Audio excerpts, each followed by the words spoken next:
This is the Sunday stream opening song because the other song is copyrighted.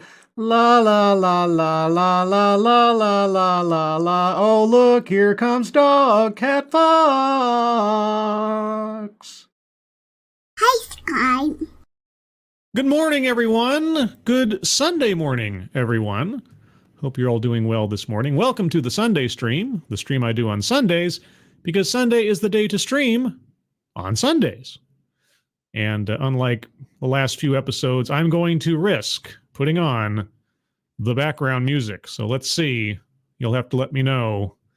Does my voice quality change with the background music on, if you can hear it? Let's see. Here it comes. Any second now. There it is. All right, I'll turn it up just a smidge.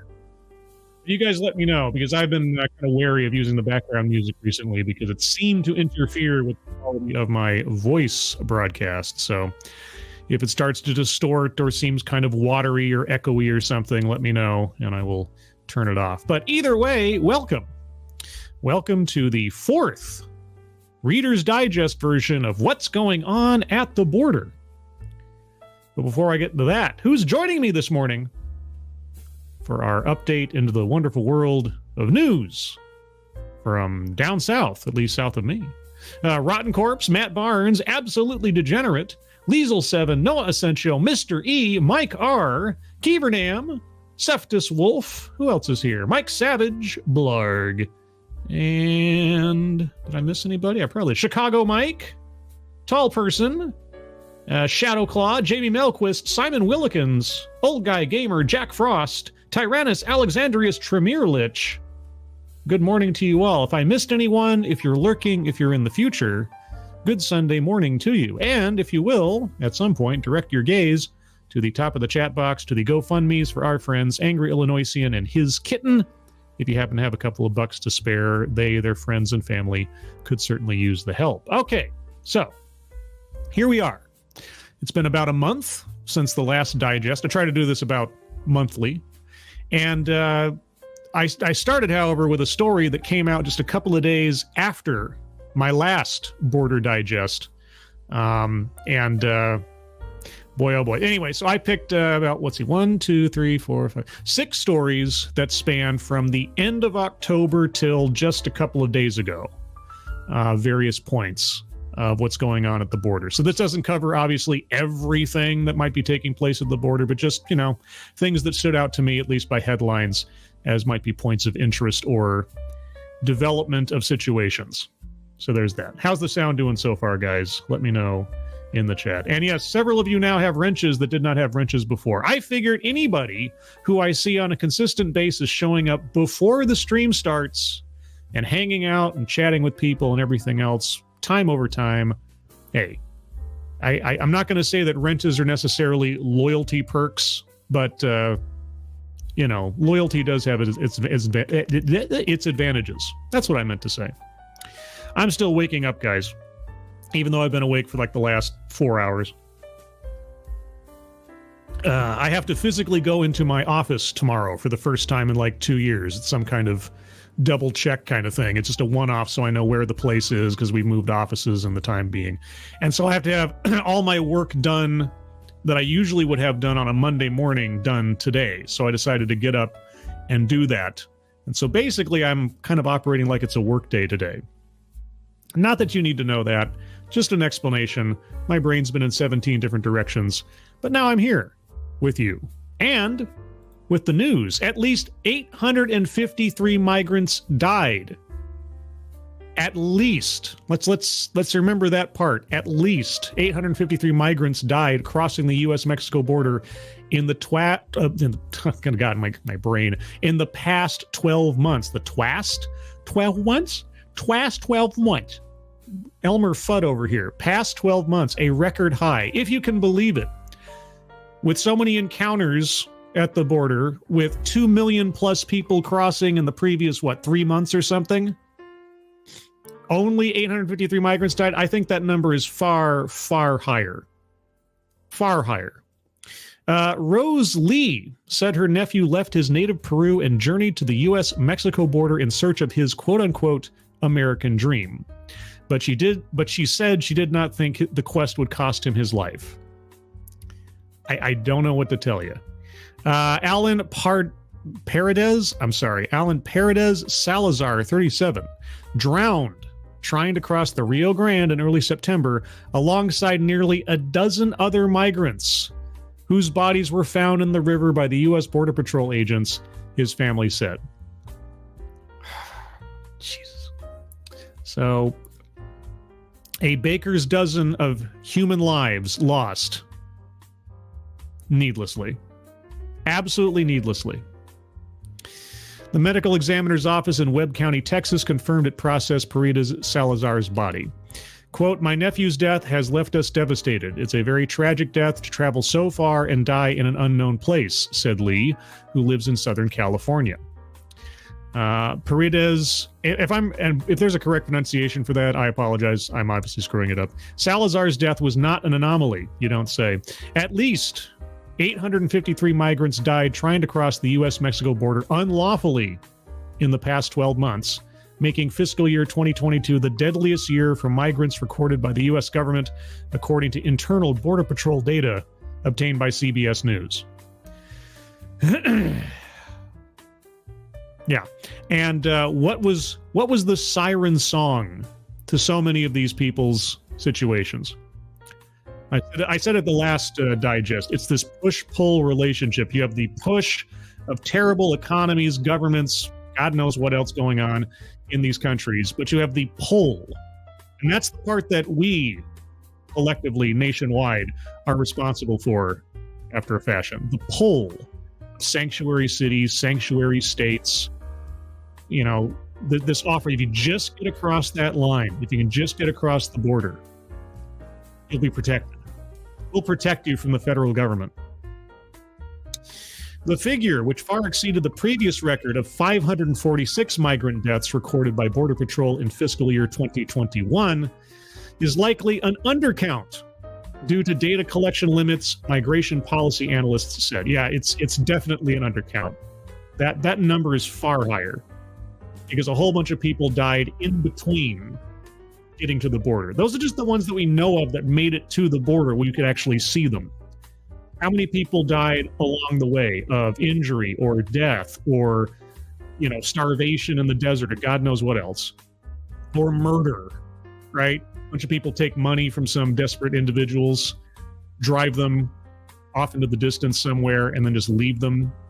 I mean, for every tractor trailer we hear left in a Walmart parking lot full of people who are basically suffocating to death, those are the ones we know about within our own borders, or at least along our borders. How many of those take place all over the place, south of here, in some remote location that nobody ever finds?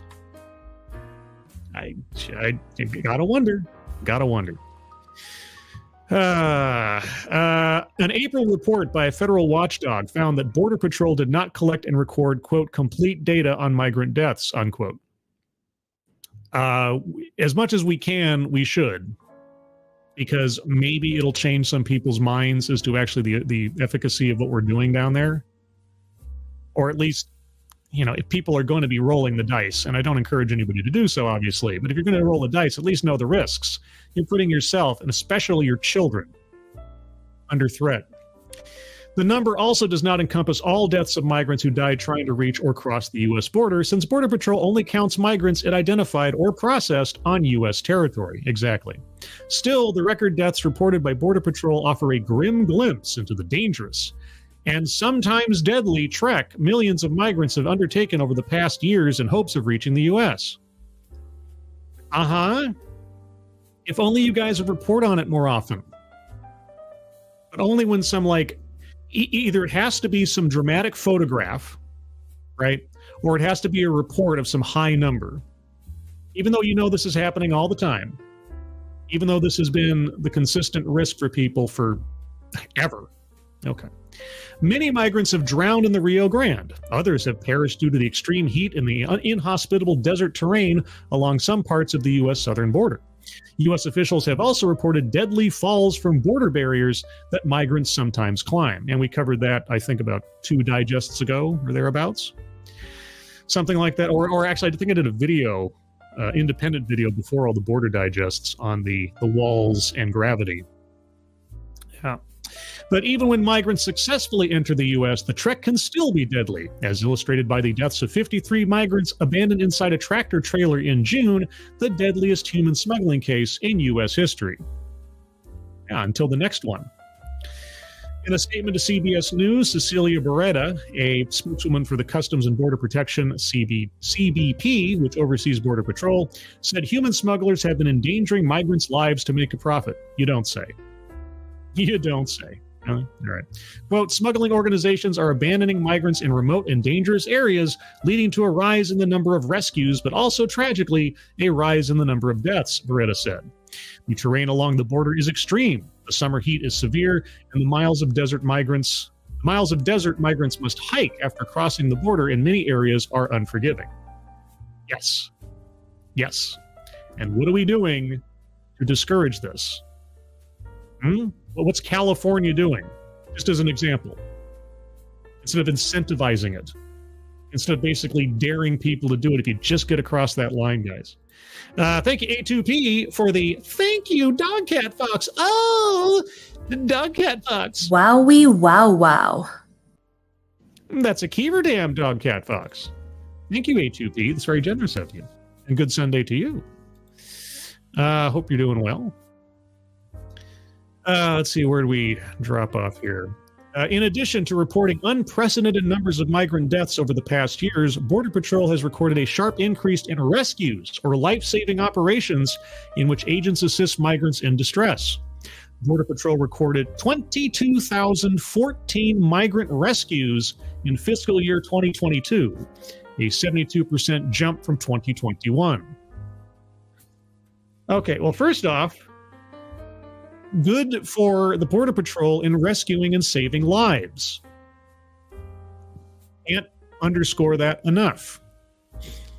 They wouldn't have to do that, however. Those lives would not be at risk, however, and the Border Patrol agents putting their lives at risk to save those lives wouldn't be at risk if we had some different policies in this country and made it less enticing for people to throw their lives against a brick wall, sometimes literally. Oh, well. The recent spike in migrant deaths, current and former U.S. immigration officials said, can be partly attributed to the soaring numbers of migrants who crossed the U.S.-Mexico border unlawfully over the past 2 years. You don't say. Really? Federal authorities along the U.S. southern border stopped migrants nearly 2.4 million times in fiscal year 2022. We're not even done with the year yet, but in the fiscal year, 2.4 million contacts, at least. While the tally included 1.1 million expulsions under a pandemic-era restriction known as Title 42, and we're going to have a story on Title 42 upcoming, as well as a significant number of repeat crossings, the migration wave has strained the government's resources and created major humanitarian challenges for the Biden administration. Yeah. Their strategy was to send Kamala Harris down south to say, do not come.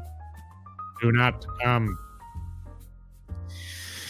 It is a high number, said Teresa Cardinal Brown, a former Department of Homeland Security immigration official under former Presidents George W. Bush and Barack Obama, referring to the migrant deaths. Quote, but it's also amongst a record year for everything else. What like that? Like that somehow makes it okay? I mean, everything's going up. So, it's just, all high tides raise all ships. Okay. Is it more dangerous? Yes. There's also a lot of people trying, added Cardinal Brown, who now serves as the Managing Director of Immigration and Cross-Border Policy at the Bipartisan Policy Center. Is it more dangerous? Yes. But there's also a lot more people trying. Okay. Well, why might that be? Is there anything that we as a country or individual states or counties are doing that contribute to that more people trying part, Miss Cardinal Brown? What kind of policies do you direct as a managing okay. I mean, the number's going up, but a lot more people are trying to do it. So advocates for migrants have also blamed U.S. policies like Title 42. Title 42, okay, how's that? Which allows authorities to immediately expel some migrants without allowing them to request asylum, for pushing migrants to take more dangerous routes to try to enter the U.S. and avoid apprehension.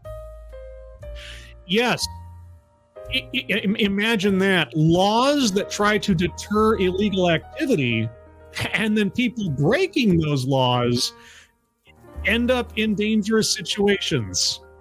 Rather than going through the process, they throw themselves off a wall of their own volition, oftentimes taking children with them. So if it weren't for those pesky rules, guys, okay, advocates for migrants, oh boy. For decades, Cardinal Brown said, U.S. border policy has centered on making it more difficult and in some ways more dangerous for migrants to enter the country illegally. Let me read that again. Let me just read that one again. For decades, yes, Cardinal Brown said, U.S. border policy has centered on making it more difficult and in some ways more dangerous for migrants to enter the country illegally to deter them from trying. Yes. We're trying to deter illegal activity. Can you believe it? But she said the deaths are also partly fueled by transnational smuggling networks and migrants' willingness to embark on perilous journeys to escape poverty, joblessness, and violence in their home countries. Yes, we have laws against illegal entry into this country. Like every other sovereign nation on this planet, how dare our laws deter people from taking a safer route to trying to enter the country, and instead they try to circumvent the laws to cheat and get around. And people willingly put their lives and the lives of their children at risk in illegal smuggling operations to achieve this. They choose to do this. That accountability is on them. We, and I mean the royal we, as in California and other states around this country and other counties and so on, are contributing to the bait for people to throw their lives against this risk. I say, if you just get across the border, if you just get into our county, our city, our state, you can just do that. We'll protect you from the federales. And you have a better life immediately, instantly. Certainly better than where you're coming from. Yes, if a locked door only keeps out an honest man. So, yeah, it's our laws that are at fault for this. All these deaths are the fault of the laws we have in place that are meant to deter people from making illegal entries into the country. All right, CBS, and all right, Cardinal Brown, what do you suggest as the alternative? What is the solution to this? Here we go. Quote, the answer, okay, is that desperate people do desperate things. And desperate things are often dangerous things, Cardinal Brown said. Well, thank you. What was your title again? What was your title? You had a fancy title, wasn't it? You're the Managing Director of Immigration and Cross-Border Policy at the Bipartisan Policy Center. Wow, lay some more heavy facts on me. Desperate people do desperate things. Quote, is there a role that U.S. policy plays? I don't know, Cardinal Brown. Is there? Or is there a role more so, I think, that local and state governments play? Well, yes, but there's also the role of migrants in deciding to do this and the smugglers in encouraging it. Yes! Deciding to break the law or to attempt to break the law is just wow. Can I be a managing policy director at the Bipartisan Policy Group? I mean, with leveled thinking like this, I don't know. I think we're in good hands, guys, with Allstate. While the International Organization for Migration, a United Nations affiliated group, recorded more than 1,200 deaths of migrants in the Western Hemisphere in 2021, it tracked 728 migrant deaths along the U.S.-Mexico border, calling it, quote, the deadliest land crossing in the world, unquote. Lee said her nephew left Peru to work and provide his wife and 5-year-old son a better future, noting he would constantly ask her for help getting to the U.S. All right, so Lee lives in Southern California, and her nephew wanted her to help him get across into the country. She said he traveled to the U.S. border with her brother. On September 1st, Lee said her brother managed to call her and tell her that a strong current in the Rio Grande had swept away Paredes Salazar and other migrants, causing them to drown. She said it took several days for her to verify with officials in Texas that her nephew had died. I hope, and I don't know if they'll say, I hope that Miss Lee here encouraged her nephew to go through legal channels. Despite the nearly 2 months that have elapsed, Lee said she has not been able to claim her nephew's body, which she intends to repatriate to Peru. She called him a loving family member and said she treated him as her own son. Okay? Quote, his dreams were cut short. His dreams of helping his parents, his wife, his child, Lee said. Yeah, and he did it. It's tragic. It's sad. It's stupid. It was needless, but he did it. He decided to attempt to break the law. And in so doing, along with a dozen others apparently who will go unnamed, lost their lives. Just... this pisses me off so much. You know, I mean, like I say, here's the thing. Even if every state in the union was a sanctuary state, right? If you're still attempting to break the law, if you're still attempting to get into the country illegally, if you're still willing to throw yourself into the Rio Grande of all places, thinking you'll just wade across, you have made that decision of your own volition. If you're a grown adult, you make that decision. Darwin Award territory. However desperate it is back home, it's that bad that you're willing to throw yourself into a meat grinder like the Rio Grande, or to trust your safety to some coyote who's going to take you across the border in some tractor trailer that you may or may not emerge from. I mean, yeah, desperate people do desperate things, and ultimately it comes down to your personal choice. Right? Personal responsibility. Unless you're a minor child being carried over by your adult parent or guardian, or someone who just says that they are. Anyway, so there's that. That story came out a couple of days after my last digest. Now, I will awkwardly move to the next article because I have to do this. Because every time I bring on a new article, the ads come back and it all gets very shaky. So let's move on to number 2, if we can.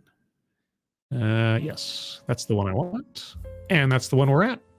And this story comes directly from the U.S. Customs and Border Protection Agency. 117 arrests made in 4 failed smuggling attempts. Well, good. Rio Grande Valley Sector Border Patrol agents interdicted 4 smuggling events leading to 117 arrests, and this story comes from November 10th. Falfurrias Border Patrol checkpoint agents discovered 96 migrants from a sealed tractor trailer on November 10th. Agents referred the vehicle to the secondary inspection area following a canine alert. Agents discovered the migrants hidden among rotten produce. The driver, a U.S. citizen, was placed under arrest. Good. The migrants are nationals of Mexico and South and Central America. All subjects were found to be in good health. Thank goodness. On November 8th, a McAllen Border Patrol station camera operator spotted several subjects running northbound from the Rio Grande near Abram. A Customs and Border Patrol Air and Marine Operations helicopter responded and observed several subjects loading into a black Volvo hatchback. A responding agent attempted to stop the vehicle, but the driver failed to yield. The vehicle came to a stop, and the occupants bailed out. Agents apprehended 8 migrants from Mexico, El Salvador, and Guatemala. The driver was not located. Okay, and as we've seen in several incidents in the past, at least in this case, apparently, it wasn't one of those situations where they went on a car chase, the car flipped, and everybody died, which has happened multiple times. Later that evening, Rio Grande City Border Patrol Station agents observed several suspected migrants move north from the Rio Grande and load into a white Dodge Ram near Roma.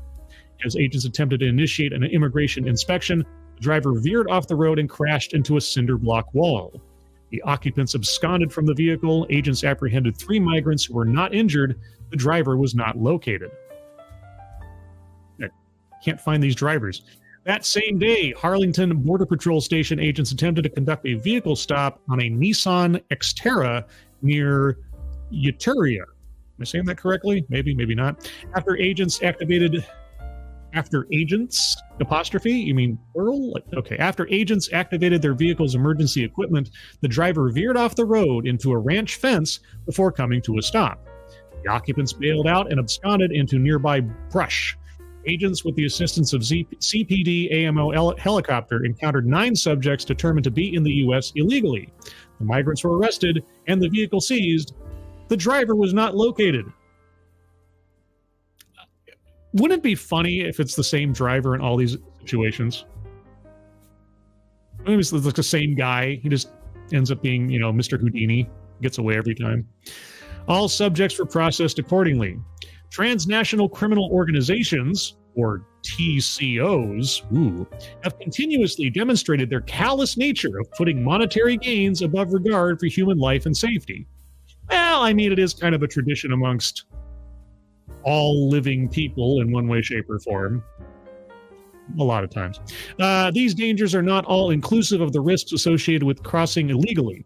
With winter approaching, individuals being smuggled into the U.S. in these horrendous conditions are susceptible to serious injury or death.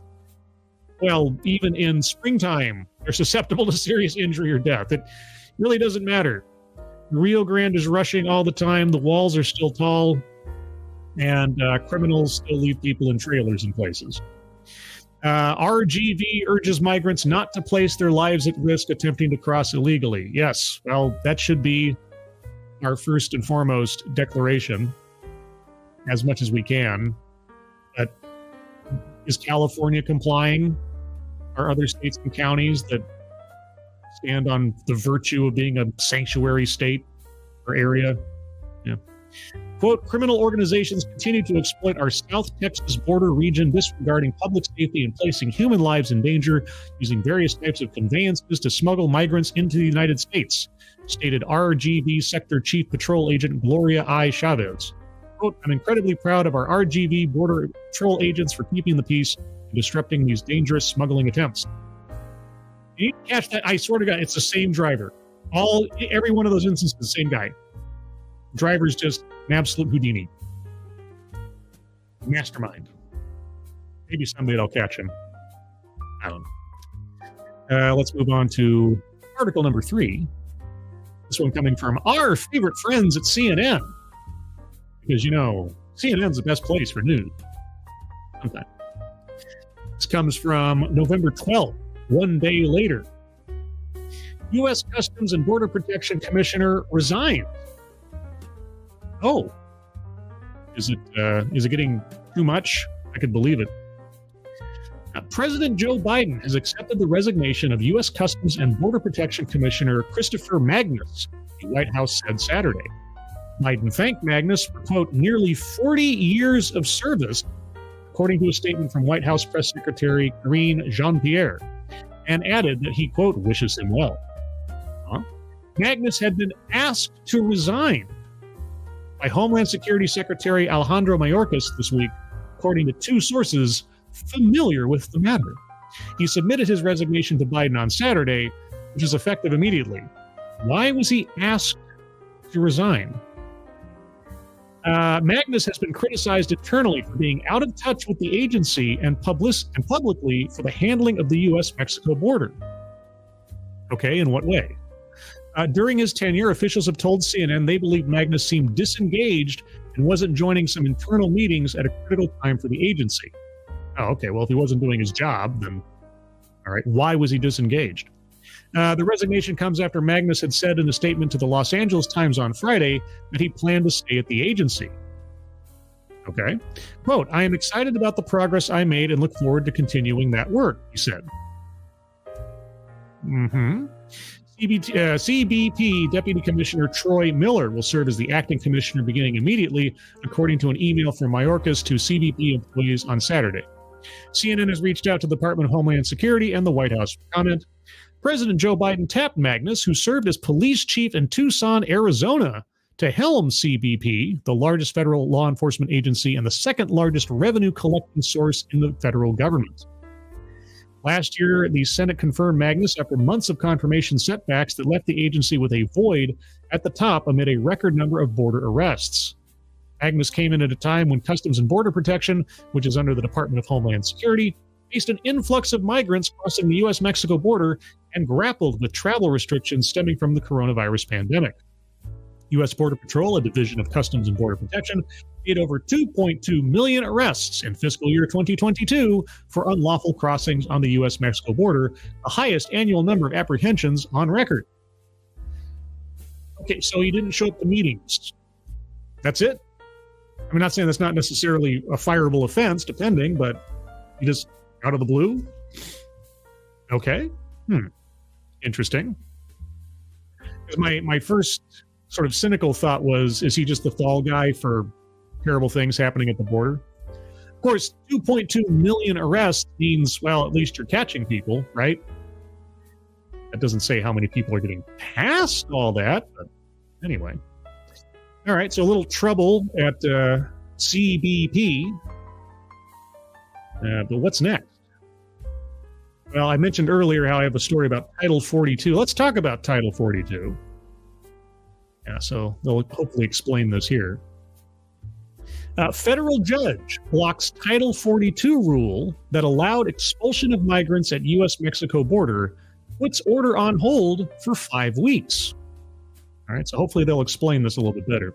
A federal judge on Wednesday put on hold for 5 weeks his ruling striking down controversial Title 42 immigration policy, a Trump-era rule that's allowed U.S. authorities to expel more than 1 million migrants who cross the U.S.-Mexico border. U.S. District Judge Emmett Sullivan said in the new order that he was granting the Biden administration's request for a stay with great reluctance. Okay, so remember, this is a Trump-era rule. And if you remember, and I know it's a long time ago now, but there was quite a lot of pushback from the Biden campaign up to the election on overturning Trump's, I think they categorized them as racist/xenophobic laws and rules and policies. Well, apparently Biden is trying to keep this one. So let's move on. The ruling striking down Title 42 will now be on hold until midnight, December 21st. Sullivan's ruling on Tuesday will leave the Biden administration without one of the key tools it had deployed to address the thousands of migrants arriving at the border on a daily basis and could restore access to asylum for arriving migrants. Now I'm confused. Leave the Biden without one of the key tools it had deployed. So, they want... Okay, now I'm confused. They want Title 42 or they don't want Title 42? They have Title 42 or they don't have Title 42? Sullivan's ruling stayed striking down, right? So he's trying to get rid of Title 42, the judge is. Biden administration said, please stop. He said, okay, for 5 weeks, but they still have it. How does Sullivan's rule leave them without the tool? I am confused. Okay, the authority, which was heavily criticized by public health experts and immigrant advocates, illegal immigrant advocates, had largely barred asylum at the U.S.-Mexico border, marking an unprecedented departure from traditional protocol. Its end could now restore access to asylum for arriving migrants, allowing them to enter the U.S. and make their case in immigration court. Right. Okay, so you come to the border and you say, I'm seeking asylum. You apply for asylum, and then while your case is being, adjudicated, you basically spend time in the country at either holding facilities, or you're put somewhere, or that kind of thing, right? Am I misunderstanding something? Sullivan had found the Title 42 order to be, quote, arbitrary and capricious in violation of the Administrative Procedure Act, unquote. Prior to Title 42, all migrants arrested at the border were processed under immigration law. Thousands of migrants sent back to Mexico have been waiting along the border in shelters. Officials had previously raised concerns about what the end of Title 42 may portend, given limited resources and a high number of people trying to enter the country. Right. Okay. Sullivan's ruling also comes on the heels of the resignation of U.S. Customs and Border Protection Commissioner Chris Magnus, who had been asked to resign by Alejandro Mayorkas last week. CBP Deputy Commissioner Troy Miller is now serving as the acting commissioner. Right, okay. Sullivan faulted the U.S. Centers for Disease Control and Prevention, which issued a public health order for, quote, its decision to ignore the harm that could be caused, unquote, by issuing the policy. He said the CDC also failed to consider alternative approaches, such as letting migrants self-quarantine in homes of U.S.-based friends, family, or shelters. The agency, he said, should have re-examined its approach when vaccines and tests became widely available. Okay, so Title 42 overall was meant to be a health concern to keep people out of the country who could not be readily or effectively checked for COVID. But at the same time, it also prevented overwhelming the U.S. side of the resources in sheltering and housing people seeking asylum. Okay. Now, Biden wants that not to be struck down. Okay. Quote, with regard to whether defendants could have ramped up vaccinations, outdoor processing, and all other available public health measures, the court finds the CDC failed to articulate a satisfactory explanation for why such measures were not feasible, Sullivan wrote. Okay. Why can't you have the largest testing facility process ever on the border for people trying to get into the country in a time where the entire economy is going into the toilet because of lockdowns and everything else? I mean, but besides which, you're holding the CDC to account for not arranging things correctly, not organizing things, not communicating effectively. Well, I hope somebody does. The judge also concluded that the policy did not rationally serve its purpose, given that COVID-19 was already widespread throughout the United States when the policy was rolled out. Yeah, well, I wish you'd, had some power over the rest of state and local governments on that same point, because that stage of the game, it really didn't matter. And we were just sort of, if you can believe it, I'm still a little bitter over the 2 years that were lost in this country, and the jobs lost, the lives lost, not from COVID, but from all the peripherals. Quote, Title 42 was never about public health, and this ruling finally ends the charade of using Title 42 to bar desperate asylum seekers from even getting a hearing. American Civil Liberties Union attorney Lee Gellert, who argued the case, said in a statement. Okay, well then why is Biden not wanting it struck down like right now? Why did they ask for a hold? The injunction request came from the ACLU along with other immigrant advocacy groups, involves all demographics. Wait, what? Let me try that again. The injunction request came from the ACLU along with other immigrant advocacy groups, involves all demographics, including single adults and families. Unaccompanied children were already exempt from the order.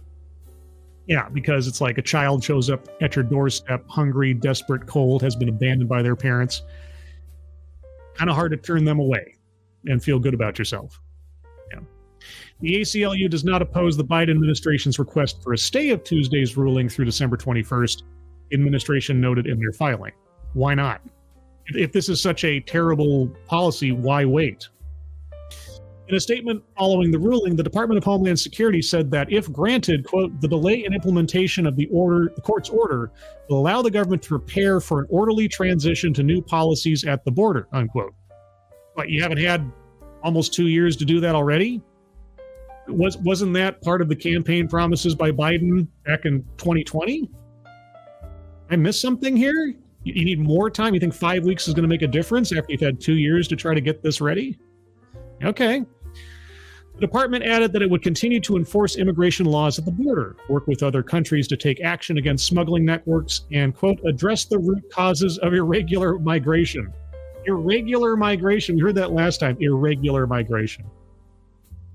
Wasn't Kamala Harris supposed to be the one heading up that charge when she first got into office? Wasn't that what she was assigned back in February of 2021?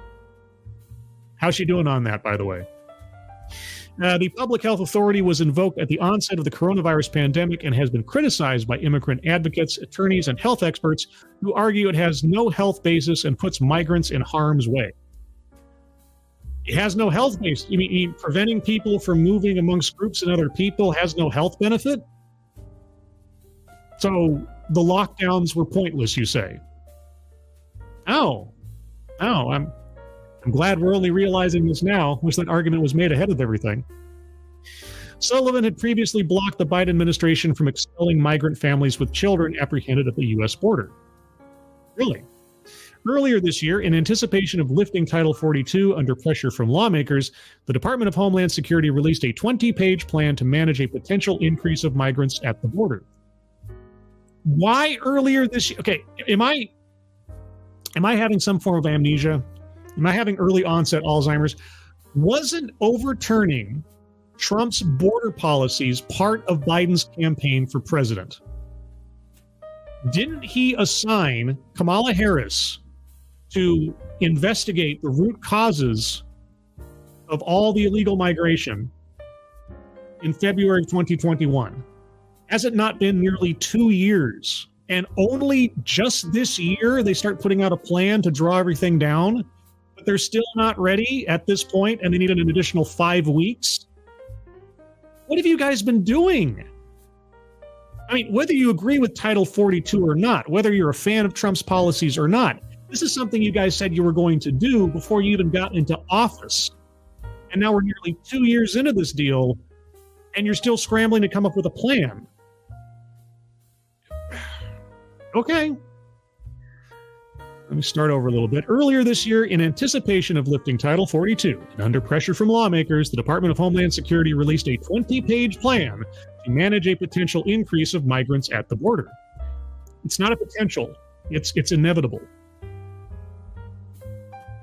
You guys aren't, I hope you're not planning for just like a maybe, because it is. A separate federal judge struck down the administration's intent to end Title 42 at the time. Okay. Why aren't you ready now? You should be ready. You were supposed to be ready at the time, back in June, right? The CDC said at the time it's no longer necessary given current public health conditions and the increased availability of vaccines and treatments for COVID-19. But in May, a federal judge in Louisiana blocked the Biden administration from ending Title 42. Okay, but so you weren't ready in May? Since that court order, the administration has continued to use Title 42 and most recently expanding it to include Venezuelan migrants who have arrived at the U.S. southern border in large numbers. So you're all ready to knock it down, but you keep using it and expanding it. I thank you, Dax Orion. If you did have Alzheimer's, you wouldn't remember it. You wouldn't remember what? What are you talking about? What? Who? Who am I? Why am I here? In October, there were more than 204,000 arrests along the U.S. southern border and over 78,400 expulsions under Title 42, according to CBP data. If you don't like the policy, here's the thing. Title 42 might be in place. The Biden administration doesn't have to enforce it. They can give stays all over the place. This is what Obama did when he was president. There were people who had been caught being in the country illegally. They had applied for asylum and been denied multiple times. And then they were up for deportation, and Obama just kept issuing stays and waivers and extensions and so on. So Biden, if you don't like this policy, you can, slow walk its implementation on people. Why aren't you doing that? If you're expanding it because of the Venezuelan migration, do you want it to end? Are you doing something else? Are you going to be modifying any other policies to basically give you the same power, but just have the Title 42 headline taken away? What is going on? I am very confused. I can't wait to see what happens in a month when I do this for the part 5 and I see what happened. I'm baffled. I'm baffled. Let's move on to the next article. Let's see. This one is this one here. More than 180 people rescued from overloaded vessel in Florida Keys. Yeah, the border situation isn't just at the U.S.-Mexico border. Things happen elsewhere, if you can believe it. And this is from November 22nd. More than 180 people were rescued from an overloaded boat early Monday in the Florida Keys, according to the U.S. Coast Guard and U.S. Border Patrol. Some 18 Haitian migrants, quote, who were trapped in dangerous ocean currents while attempting to swim ashore, unquote, also were rescued by federal, state, and local law enforcement, U.S. Border Patrol Chief Patrol Agent Walter Slozar said Tuesday on Twitter. More than 180 rescued people are aboard a cutter, Coast Guard spokesperson Nicole Grohl said Tuesday. Grohl said everyone is believed to have been rescued after the migrants were trapped in dangerous ocean currents. No deaths have been reported, Grohl said, which is a minor miracle in and of itself. The migrants are being processed, and once officials are done speaking to everyone, authorities will have a better idea of what the next steps will be for them, according to Grohl. As the vessel hit the sandbar off Whale Harbor, there were, quote, reports of people in the water and our land partners are on scene, said the Coast Guard Southeast said in a tweet on Monday. Rescue efforts were launched, the Coast Guard said. Conditions were rough for rescue crews with 6 to 10 foot seas and winds of 25 miles per hour, the Coast Guard told CNN. Whale Harbor is in Isla Morada in the upper Florida Keys.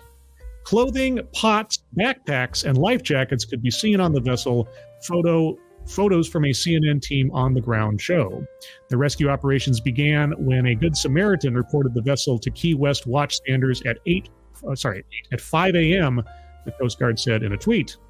On Sunday, the Coast Guard said at least 5 people died after a homemade vessel capsized near Florida's Little Torch Key. 9 people were rescued from the vessel, according to the agency. Authorities had nearly 7,000 encounters with Haitian migrants in Florida in October, compared to just... Okay, I'm going to read that again. Authorities had nearly 7,000 encounters with Haitian migrants in Florida in October, compared to just 1,188 in October 2021. So same month, separated by a single year, jumped 2.25 times, something like that. Oh, it's practically, it almost tripled, over tripled. What the hell? Okay, so because I'm an English major, math isn't my strong suit. Holy cats! Thank you, Tyrannus Alexandrius Tremierlich. I know this sounds harsh, and I hate myself for thinking this, but maybe we should turn back children as well. This cruelty now will save lives later. I disagree. If a child has been so abandoned by their parent, even if their parent thinks they're doing them a favor or something, you can't turn a child away. You can't defend themselves into who knows what kind of situation. It just that is the sinister nature of this entire deal at the border, especially when it comes to unaccompanied minors. They're not unaccompanied because the kids made it all the way from their home countries to the border themselves. 9 times out of 10, they came along with their parents or guardian or whoever's posing as such, and they were just told to walk across the bridge and show up. Because, the humanitarian nature of our laws, thankfully in some cases, don't just turn away kids. And honestly, if you have a parent that's willing to put their child at risk like that, I don't know that I want to turn them back to those parents, to those guardians, to those adults. Because you don't know how they got there. You don't know what their circumstances were. Were they smuggled? Were they trafficked? Were they kidnapped? Yeah, it's just one of the unfortunate realities of what happens down at the border and the responsibility we have to take for irresponsible people. So I understand the sentiment. I understand that, but I don't agree. I don't agree. I think there's a line that shall not be crossed, and that's one of them. Okay, so the number of encounters has tripled for just Haitian migrants in the last year.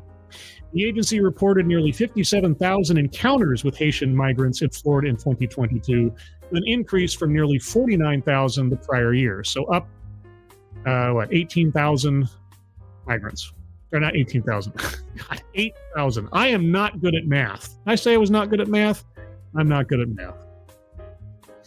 This is why I so rarely do like TEDx's on economics and things, because it's like, oh man, I'm going to screw this up some way. I'm going to say something stupid. I'm going to get it wrong. I know what I'm talking about. That's why I have people on like Monkey or Inhuman Form. People who have some idea about these things, so I don't look like a complete idiot. People who are familiar with the matter. If I might put a phrase on it. Okay, let's go to our last story. Which I just found interesting just because of the headline, and given the name recognition I have for this person, both in the past and most especially in the recent election. Mark Kelly, who is a Democrat. That's the important part here. Mark Kelly. Democrats absolutely don't recognize the complexity of border challenge. This is from November 23rd, so just 4 days ago. Senator Mark Kelly, Democrat of Arizona, said his party absolutely does not recognize the complexity of issues at the border in an interview with the Washington Post. I would tend to agree, at least on the surface. What we've seen so far in the last 2 years of the adults back in the room, as I've been told over and over again, numbers going up ever more. Quote, absolutely not even close, Kelly told Post columnist Karen Tumulty.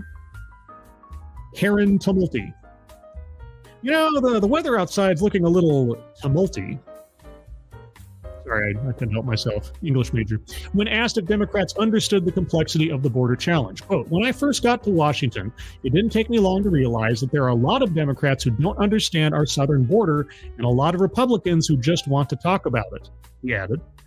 Quote, don't necessarily want to do anything about it, just want to use it politically, unquote.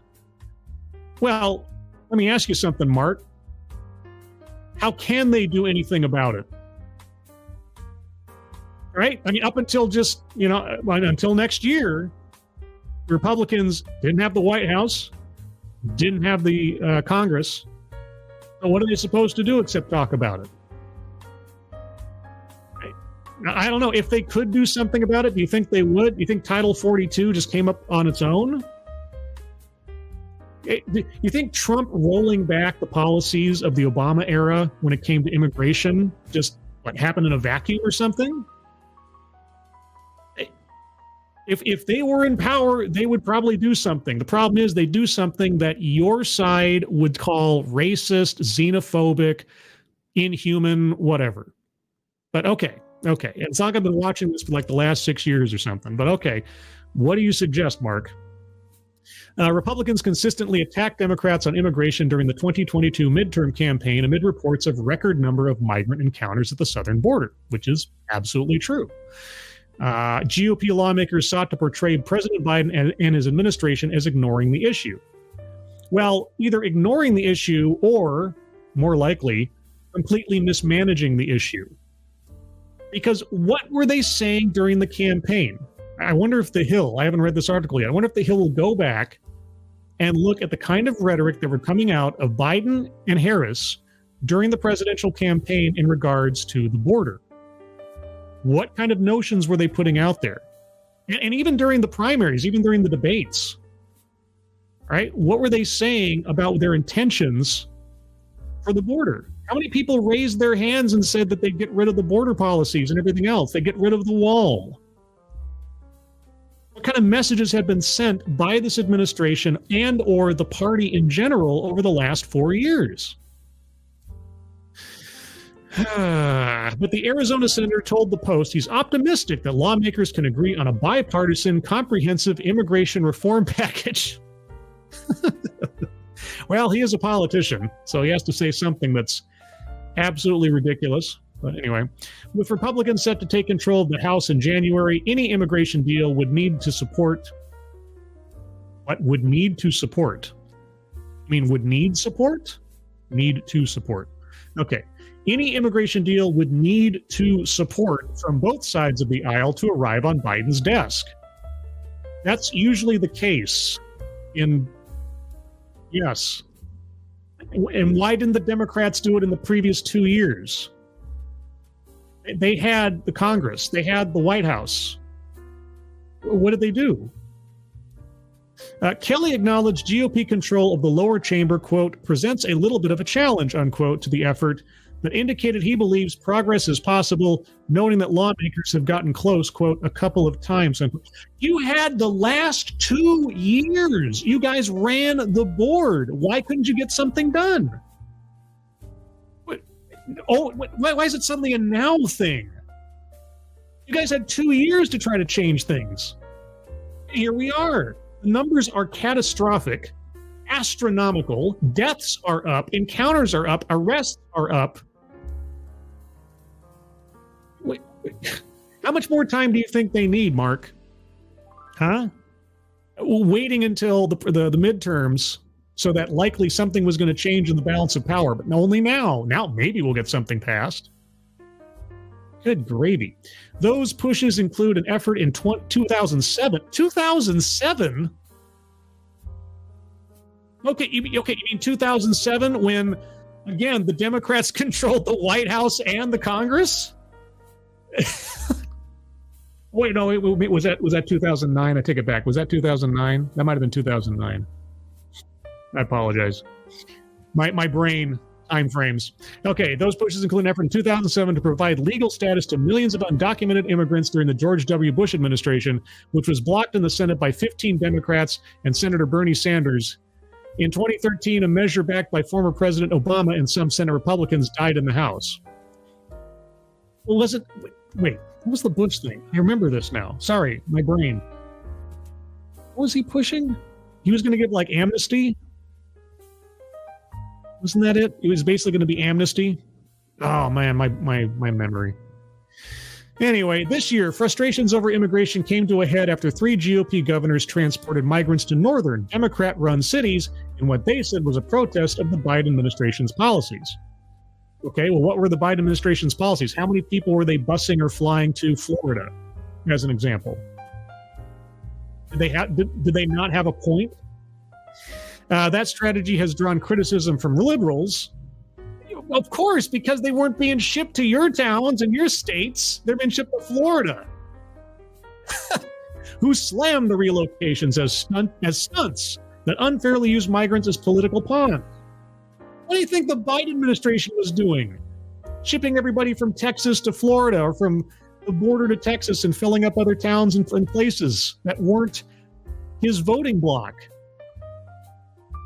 I'm an optimist on this stuff, Kelly told the Post. We still have a situation where a lot of Democrats don't really understand it, and a lot of Republicans just want to talk about it and use it for political purposes. Just said that earlier.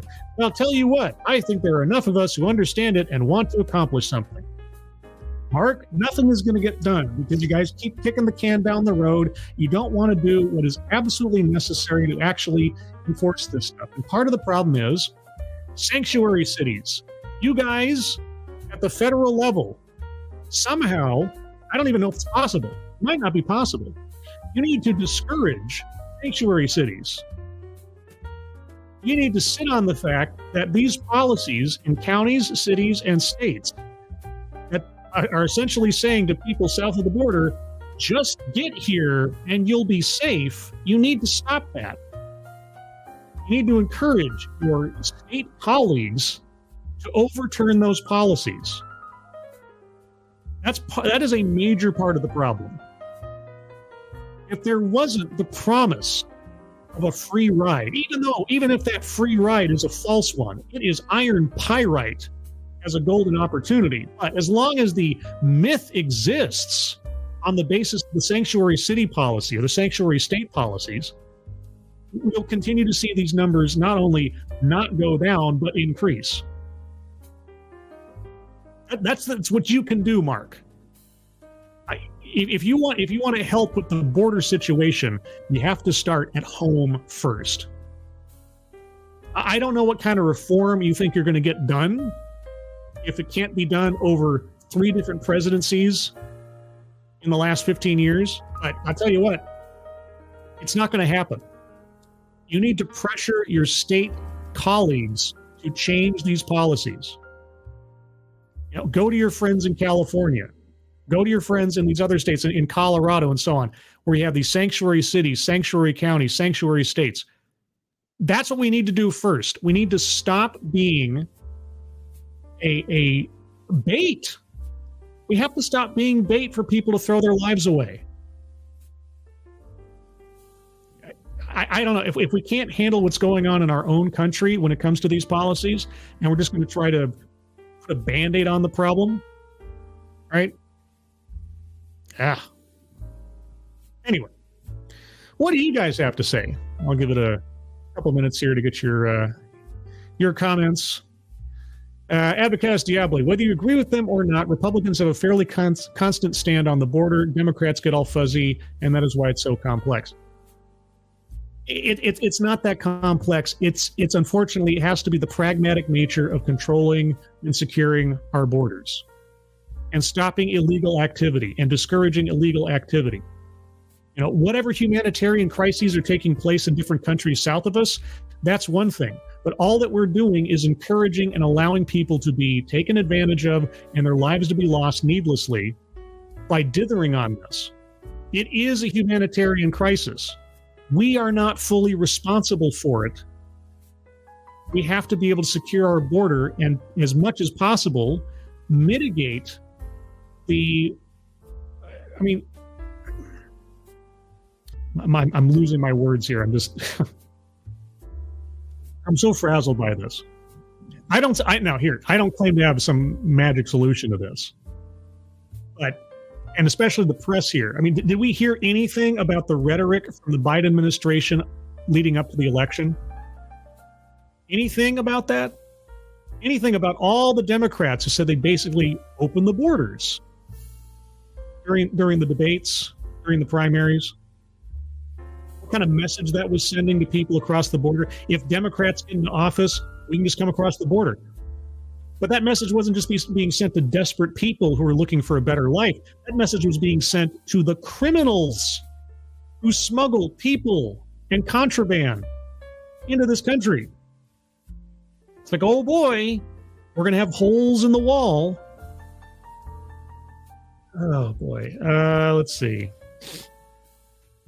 I feel a sneeze coming on, so if I go silent for a second, I'll try to spare you that. Let's see. Extran, Thomas Sowell, politicians are for politicians, bureaucrats are for bureaucrats. This is, we become entrenched in the system. I can't blame somebody for becoming cynical about it. I know that I am. But I can't imagine that Mark Kelly's going to get anything done. He's not going to get anything done.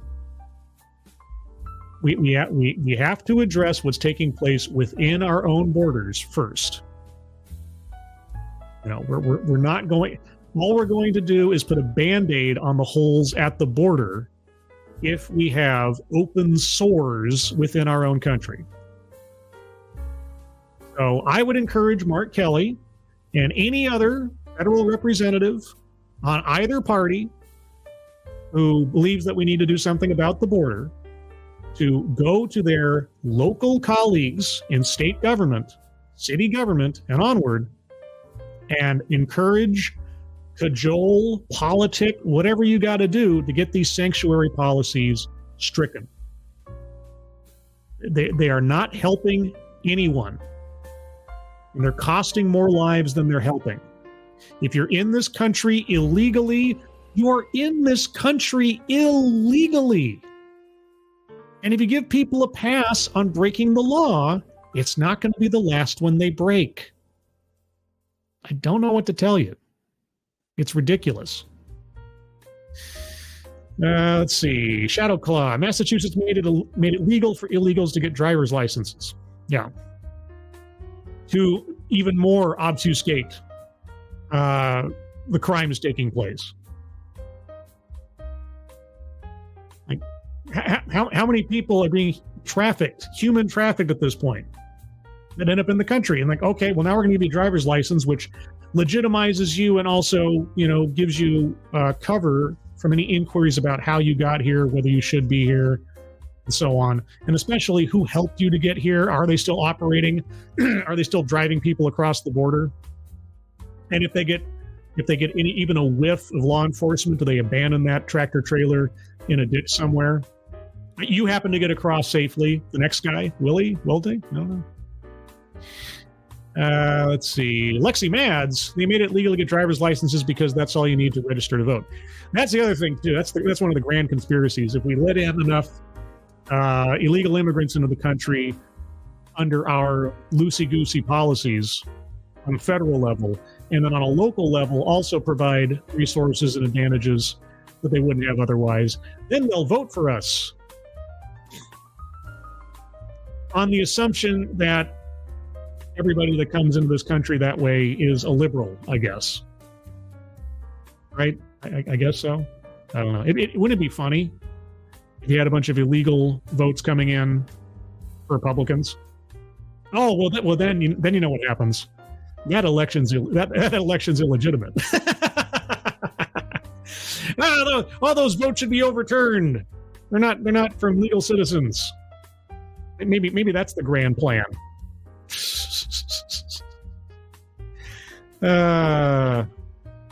Anybody else have anything they want to say? Let's see. A2P. Maybe if the current administration wasn't putting their fingers in their ears and going, yeah, about the border, there wouldn't be a crisis. 2 million people crossing is inexcusable. The border would be a disaster regardless. Okay? It was a disaster. It was getting to the point of disaster under Trump, too. Let's remember, things weren't exactly rosy at the border during Trump. Okay? Trump was not some kind of panacea to the border situation. His policies on ejecting people from the country who had been given waivers for years and years and years under Obama, the more strict policies of keeping people in Mexico or on the other side of the border during amnesty processing and things like that, before and after COVID. Yeah, he was much more strict, and the numbers were decidedly better than they are now. But again, the big problem is, I think one of the big problems is sanctuary city policies. Now, I'm not saying that's necessarily a magic bullet either at this point. I mean, the momentum of people coming up from Venezuela and other countries where things are horrific is probably not going to be stemmed anytime soon. But it is certainly not helped by what we have going on within our own country and people trying to do the virtuous thing by giving cover to people who are breaking the law and encouraging more people to break the law and encouraging more people to put their lives at risk and encouraging more people to put their children's lives at risk. More and more people are dying trying to get into this country. And even if you get into this country and you're able to hide out, I did a whole series on my channel as a playlist called Expatriate Games, and they had all of these stories, all of these sob stories about people who are being deported, and they have families, and they've never committed any crimes, and blah, blah, blah, blah, blah. Except for, being in the country illegally and evading law enforcement for years.